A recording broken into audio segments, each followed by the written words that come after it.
Have you been given a Pathfinder class to teach and you're thinking, where do I start? Or maybe you have been teaching for a while, but planning a whole year still feels like a mountain. Well, in this video, I'm going to walk you through a simple way to plan your lessons, okay? And I'll even show you an example of how it's done using one of our lessons. If I haven't met before, I am Neo. And in this channel, I bring you into my life as a computer science teacher, a Pathfinder leader, and into my personal development journey. Let's jump right in. Okay. First of all, let me pull up the documents we're going to be using. So we're going to be using that and that. Let me see. We're going to be using this. What else? This is the manual. Okay, so if you're teaching a Pathfinder class by now, you will be familiar with the Pathfinder manual. So you should be familiar with that by now. Make this side by side.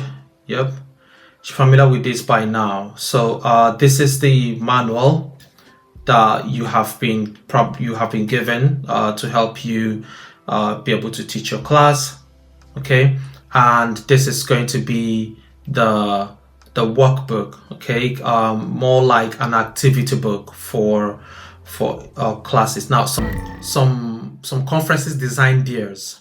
They do design theirs, and it can look a number of ways. But the one that we are using, this is what it looks like. Okay, so before we get right into it, let's set some things straight. Okay, as a Pathfinder teacher, and if you've been teaching for a while, you will know this. It requires some level of commitment. It requires that for the year you're volunteering as a teacher, that you devote your time in prayer, you devote your time in planning, because it's not, if you really want to do it well, it is not showing up every Sabbath at the allocated time and then start flipping through a book to find what the kids are going to learn. You need to plan beforehand. You need to prepare. Okay, and this is how I do this. So my strategy is when I receive the plan from the conference for the year. It's longer than a year, but when I receive the year plan from the conference, I receive from the area, then I put these two together and I am able to plan mine as a director. Now, once your director plans the activities of the club for a year, you, the class teacher, would have to plan your activities as well.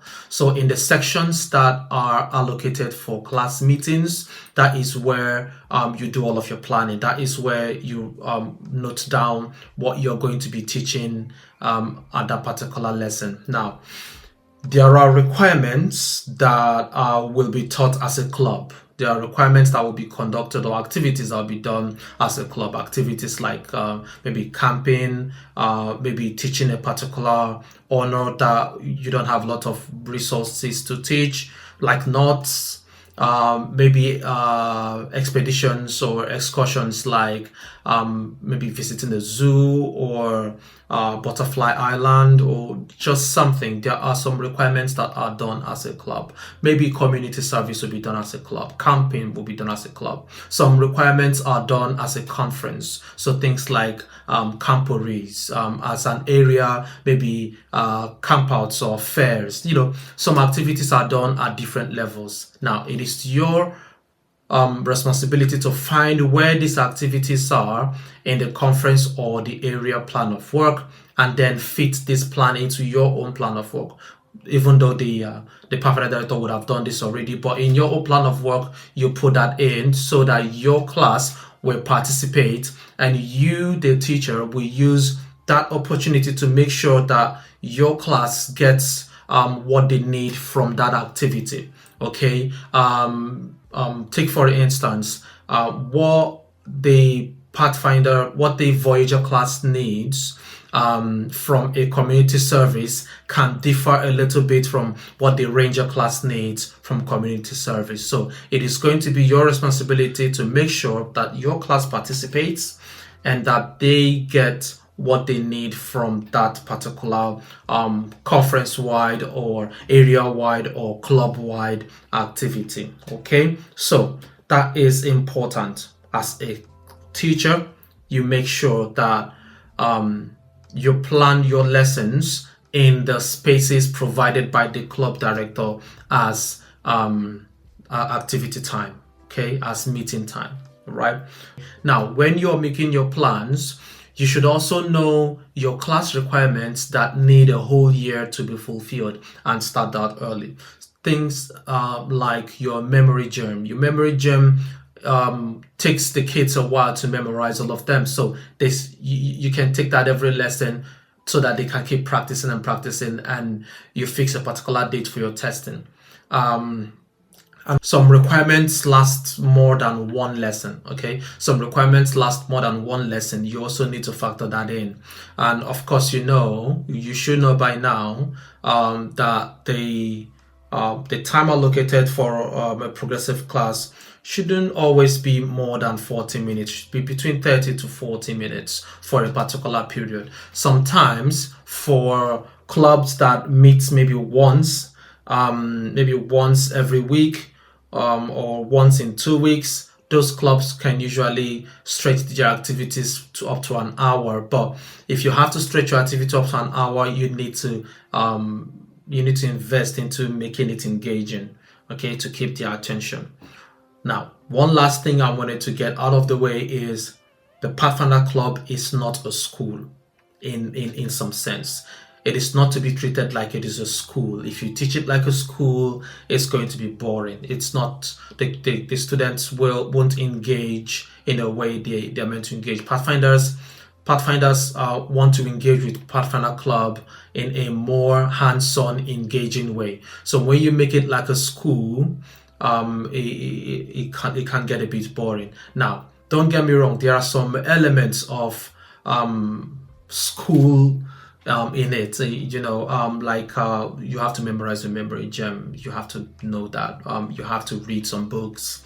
These things are required, but how you, the class teacher, go about this will make all of the difference. Okay, will make all of the difference. All right, so let's go right in. What I want to do, what we're going to do together, is to go through the manual and the activity book, and then be able to figure out how the activity book supports the manual. Okay, so this is the manual, like I told you at the beginning, and this is the activity book. Okay,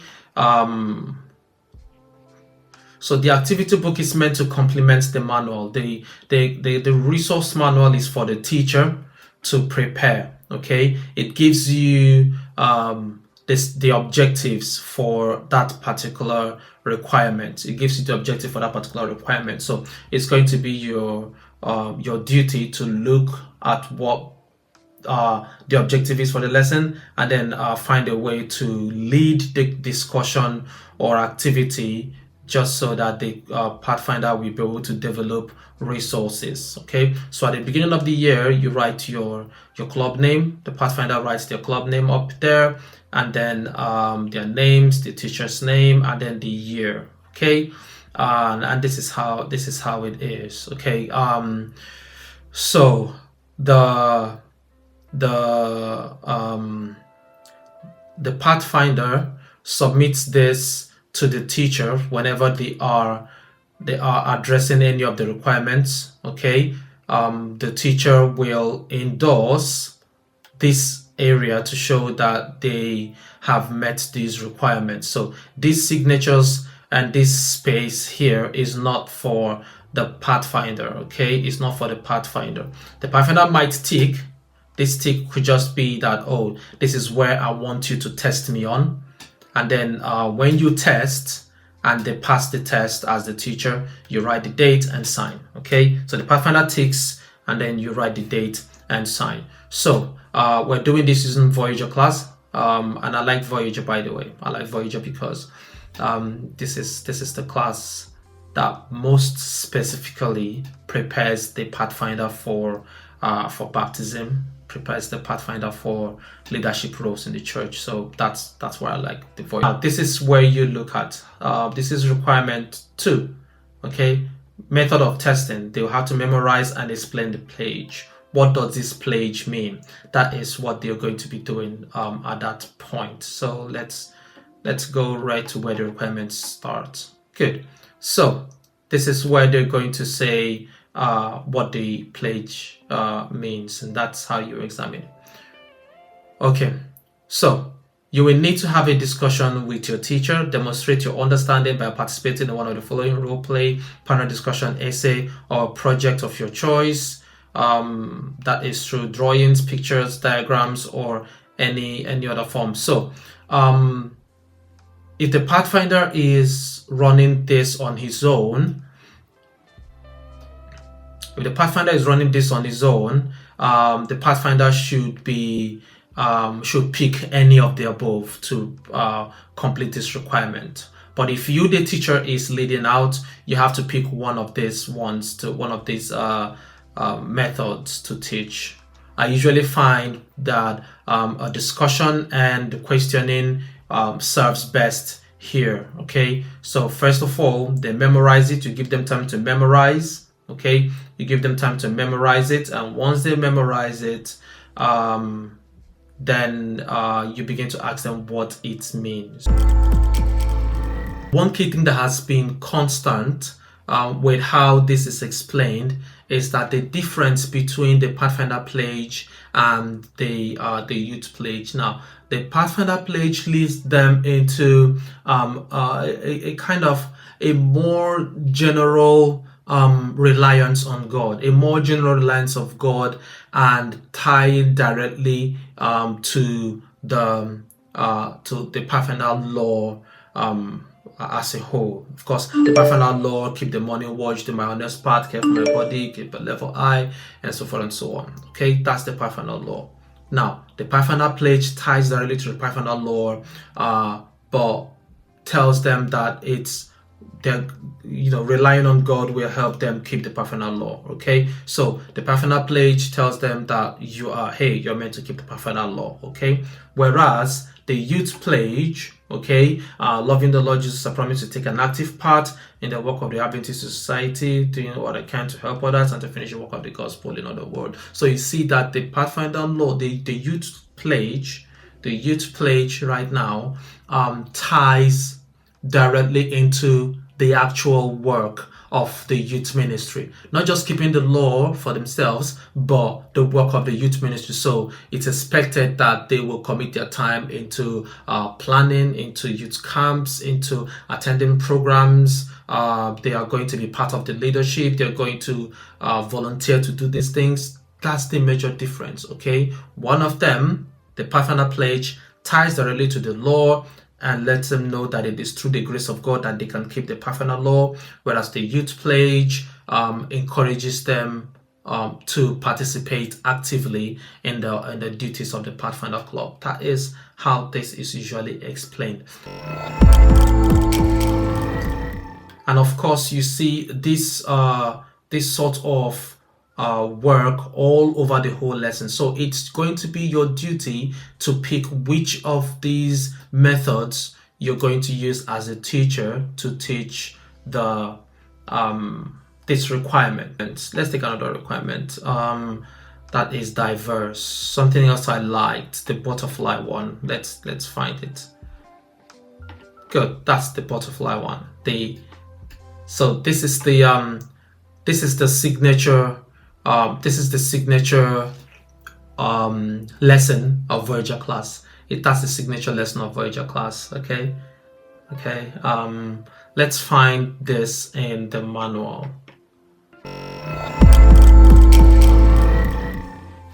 So the last time that I taught this lesson, I did it in several ways. I wanted to use this particular lesson to also tie it directly to an outdoor or to a nature study, a nature owner. And I took my Pathfinders, my Voyagers to New Island, and this was back in UAE, in Sharjah.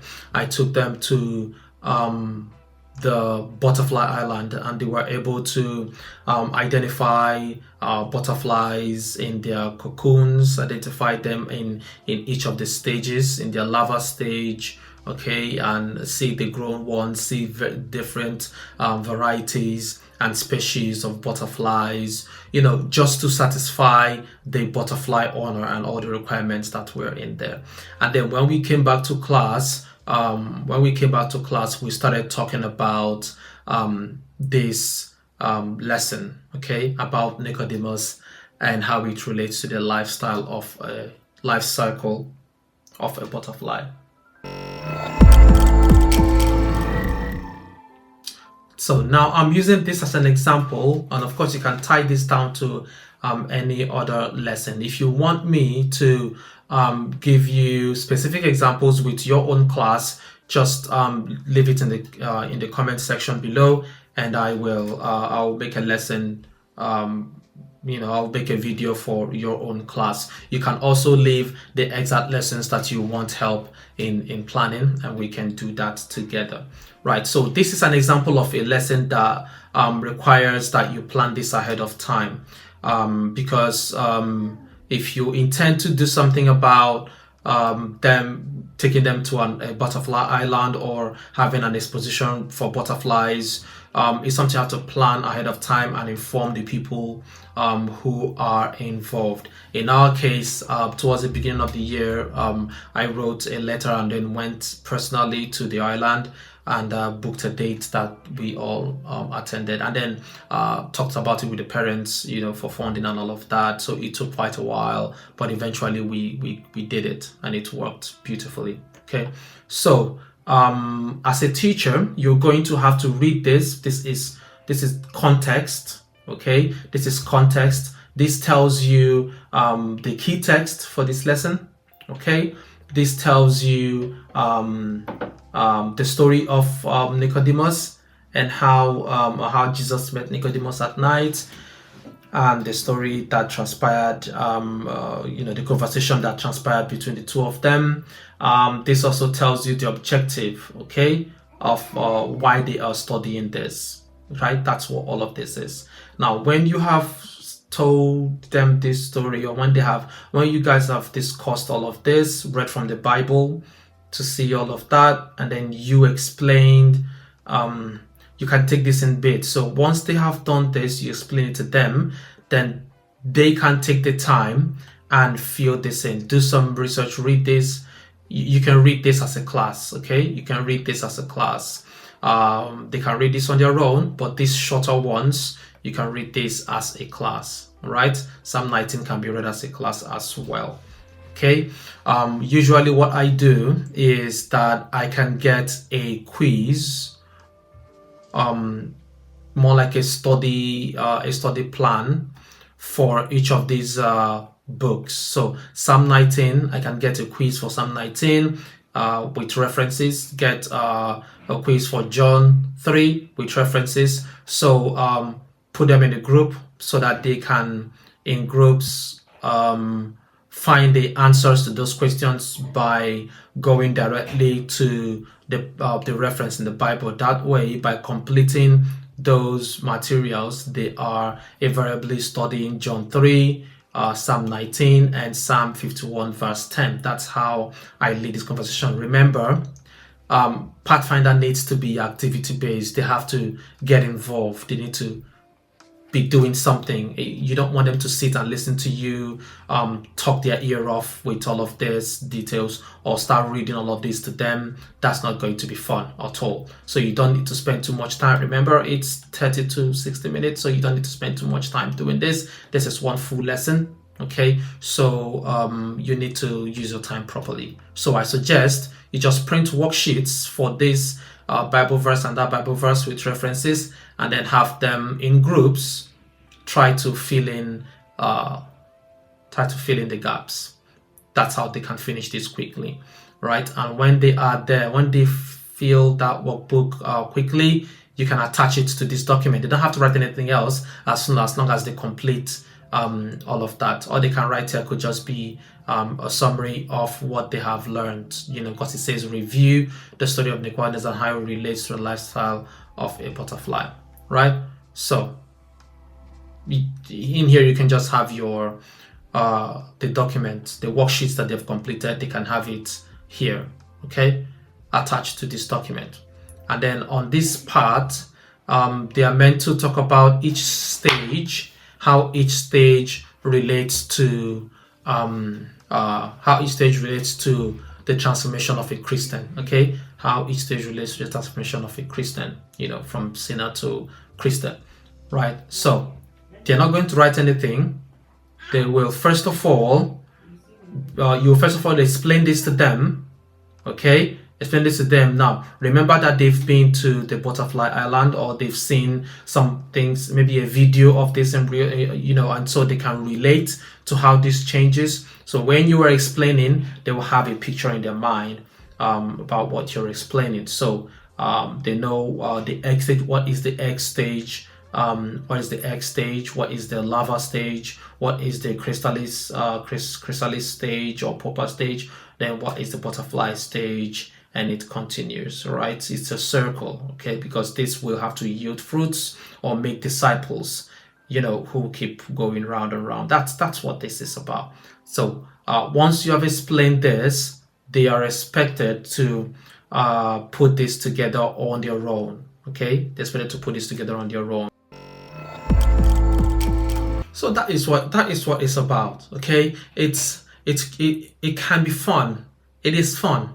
And you can make it fun as well by making sure that every lesson that you have is engaging, making sure that every lesson you teach is tied to something. Show them a video, okay? Show them a video, take them outdoors, take them to see things for themselves, use role play, use worksheets, things that make it engaging, things that will make sure that they don't just sit down and listen to theory for all of the lesson. And most importantly, try to relate every lesson to real life, okay? Make sure that all your lessons are relatable. These are the things that you will need to have at the back of your mind, okay? Now, if you want me to make more videos like this, maybe for your own class, please on the comments below, let me know which particular class you want me to make a video about, and then be able to leave me a comment of maybe the actual part of the lesson you feel I should touch on, and I'll definitely do that as well, okay? Right, that is it for me today. Next time we see, I will be taking you into another journey of the Pathfinder Club. Take care.